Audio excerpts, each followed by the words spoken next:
Aujourd'hui, dans cet épisode sur la restauration de l'Arc du Carrousel, nous allons vous emmener à la découverte des statues en pied des soldats de la Grande Armée.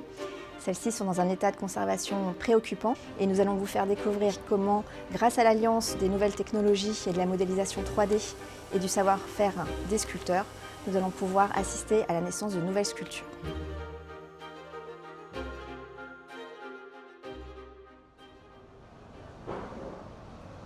Les statues en pied des soldats de la Grande Armée ont souffert des intempéries, mais également peut-être d'anciens traitements de restauration qui auraient été trop invasifs et qui ont peut-être provoqué d'autres altérations évolutives. Le matériau d'origine de ces sculptures est également un matériau de récupération, puisque Vivant Denon a dû faire très rapidement exécuter ces sculptures et il a demandé une livraison express de marbre en provenance de Carrare, marbre qui avait séjourné pendant très longtemps sur la plage de Carrare. Alors aujourd'hui, les statues originales sont dans un trop mauvais état pour être conservées sur l'Arc. Il a donc été décidé de les déposer et de les remplacer par de nouvelles œuvres.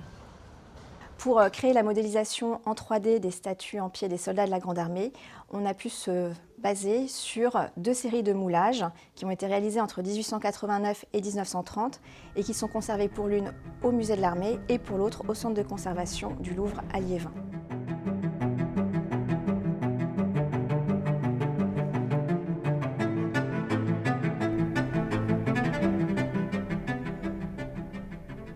Nous sommes ici aux Invalides, dans la galerie sud de la Cour d'honneur.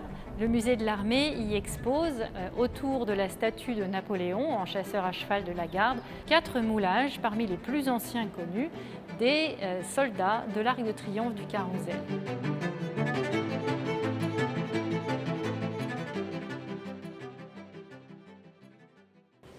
La Grande Armée de Napoléon est organisée en plusieurs armes spécialisées en fonction du type de soldats qui les composent et de leurs usages en campagne. On y trouve notamment l'infanterie, la cavalerie et l'artillerie, qui sont des spécialités d'intervention sur le champ de bataille. Ces spécialités se retrouvent dans deux types d'armées de Napoléon, en quelque sorte. L'armée de ligne, qui est le gros des troupes, et l'élite de l'élite, qui est la garde impériale.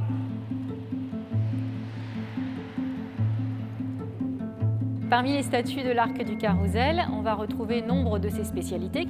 Ces soldats, contrairement à ce qui va se passer aujourd'hui, sont très différents les uns des autres d'un régiment à l'autre.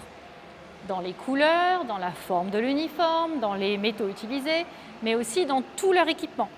Ce n'est pas forcément le même fusil entre l'infanterie et les dragons, qui pourtant ont tous les deux un fusil. Ça ne va pas forcément être le même type de bottes, le type de coiffure, etc. On va trouver sur l'Arc du Carrousel un sapeur, qui est un type particulier de soldat de l'infanterie de ligne. Alors lui, il est reconnaissable à sa grosse barbe fournie, que les sapeurs des divers régiments arborent encore fièrement aujourd'hui. On les reconnaît aussi à la parade, à leur tablier qui indique des soldats destinés à tailler le bois, trancher, construire des ponts, creuser la terre pour des travaux d'approche de place lors de sièges, etc.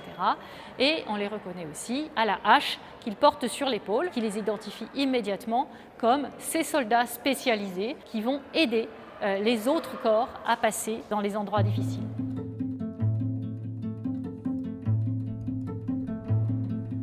En matière de cavalerie, il y a une unité qui se distingue tout particulièrement et qui est assez facile à identifier, ce sont les cuirassiers.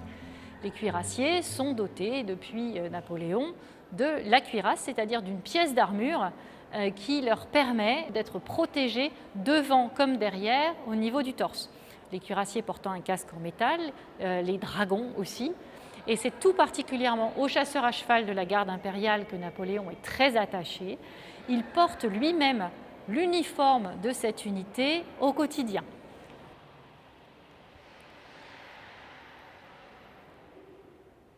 Napoléon est particulièrement attaché à un autre régiment de sa garde impériale, Ces grenadiers à pied, dit aussi grenadiers de la vieille garde quand ce sont les 1er et 2e régiments dont il est question, assurent la garde de Napoléon au quotidien au camp. Donc devant la tente, ce sont 2 d'entre eux qui sont présents et qui peuvent parfois discuter avec l'empereur. Ils peuvent en profiter aussi pour lui dire « oui, on n'est pas assez bien payé, dites donc mon empereur, il faudrait penser à ci ou à ça, etc. » Et donc Napoléon, considérant qu'ils avaient l'habitude de cette familiarité avec l'empereur, remarque qu'ils grognent. D'où le surnom. Ça ressemble un peu à grenadier à pied, mais ce sont les grenadiers qui grognent, et donc ce sont ces grognards.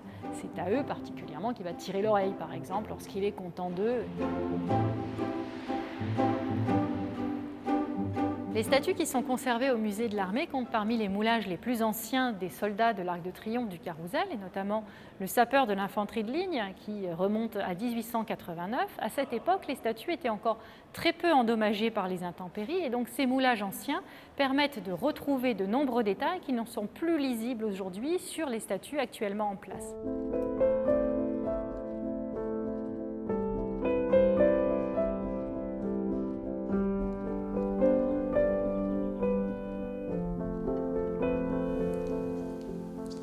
Donc l'Arc du Carrousel a connu plusieurs phases de restauration dès 1889 et c'est en 1930 qu'un projet de plus grande ampleur de restauration de l'Arc, mené par l'architecte Albert Ferrand, entraîne à nouveau les moulages des différents soldats de la Grande Armée, dont 7 sont aujourd'hui conservés dans les collections du Musée du Louvre et ici même à Liévin.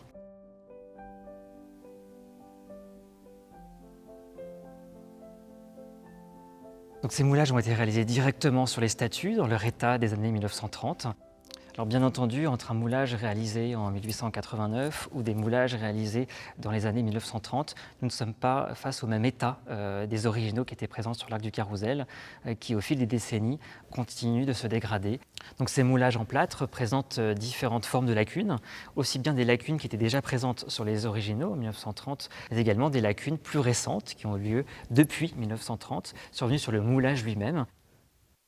Par exemple, sur le canonnier de Bridant, on discerne bien la lacune qui était déjà présente lors du moulage, avec l'absence de tout le bras gauche et de l'attribut du canonnier, et des lacunes survenues après la réalisation du moulage, typiquement voilà, sur le col ou sur le nez.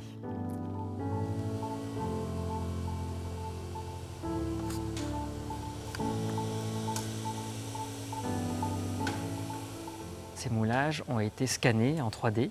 Ce scan 3D, bien sûr, comportait les lacunes qu'on voit aujourd'hui. Et ces lacunes, au point de vue numérique, peuvent être comblées par les sources à notre disposition, aussi bien iconographiques, avec les dessins qui ont permis de préparer le travail des sculpteurs sous le Premier Empire, mais également par voilà, la connaissance que l'on peut avoir des uniformes de l'armée napoléonienne. Ainsi, le modèle 3D final est complet, permet la réalisation d'un modèle en mousse polyuréthane qui lui viendra asseoir le travail des sculpteurs qui viendront tailler les blocs de marbre prévus à cet effet.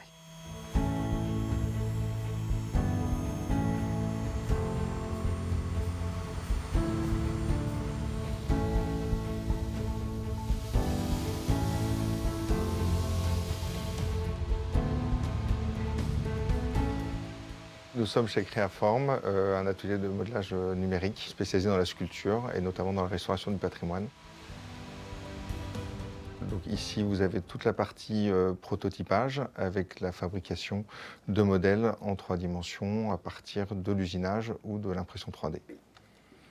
Donc aujourd'hui, nous fabriquons des maquettes des moulages existants des grognards dans le cadre de la restauration du carrousel. Donc là, vous avez le fichier original qui a été donc découpé dans 33 morceaux. Chaque élément va nécessiter d'être usiné avec des méthodes de fabrication différentes. Donc on a des robots qui ont différents axes, différentes capacités de fabrication. Donc on part d'un bloc de mousse polyuréthane de faible densité et on vient dérouler un certain nombre de programmes qui vont faire successivement l'ébauche, la finition et puis un certain nombre de petites finesses.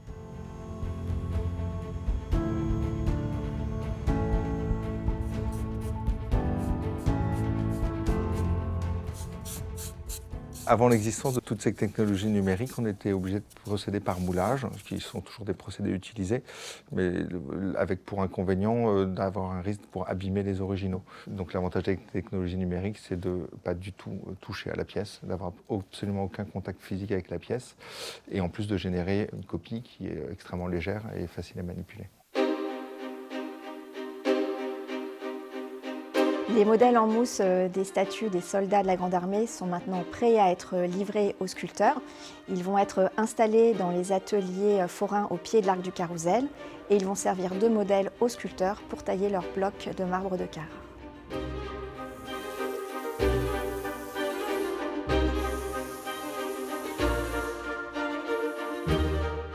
Dans le prochain épisode, nous vous parlerons du décor sculpté de l'Arc, notamment des bas-reliefs et de leur histoire, et de leur restauration.